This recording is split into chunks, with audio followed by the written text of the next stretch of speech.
plusieurs chartes ont été sorties. La dernière, c'était en 2010 ou bien 2011.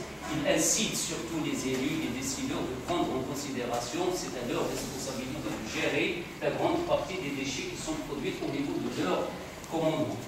Il a mis le manque d'infrastructures de mise en décharge, c'est-à-dire le manque des décharges qui sont contrôlées, qui sont régies par des sociétés, par des entreprises spécialistes dans le milieu. Et donc, de même, il y a un manque de moyens humains et matériels pour la gestion de ce secteur. Donc, pourtant, le PNTM, c'est-à-dire c'est le plan national de gestion des déchets ménagers, il pose dans ses objectifs la mise en place des mécanismes de service aux citoyens et à l'environnement. Mais les objectifs peuvent être résumés comme suit. Premièrement, il assure la collecte et le nettoiement des déchets ménagers dans les agglomérations et atteindre un taux de collecte satisfaisant presque de 90%. Actuellement, on compte qu'il y a presque 70 à 79 à 80% de collecte qui est respectée dans les grandes villes. Réhabiliter toutes les décharges existantes. Déjà, la fermeture, après fermeture, c'est-à-dire que le ministre de l'Environnement, surtout avec le département de l'environnement, il participe éventuellement à la réhabilitation et à la fermeture de tout ce qui est sauvage.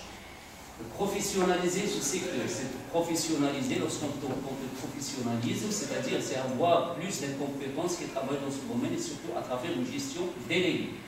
Organiser et développer les filières de tri et de valorisation de ces déchets.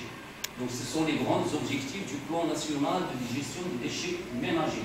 L'estimation du coût de ce projet, de ce programme national, il est de 37 milliards de dirhams répartis sur 15 ans. Il est ventilé comme suit. 26,5 milliards de dirhams, soit 72% au total, est réservé au service de collecte et de nettoiement. 5,4 milliards est réservé à la réalisation des décharges contrôlées. 2,3 milliards pour la réhabilitation des décharges déjà existantes. 1,3 milliard pour les études, les maîtrises d'œuvre et le contrôle et le suivi. 1 milliard de dirhams, c'est pour le développer la filière de tri sélective et de la valorisation.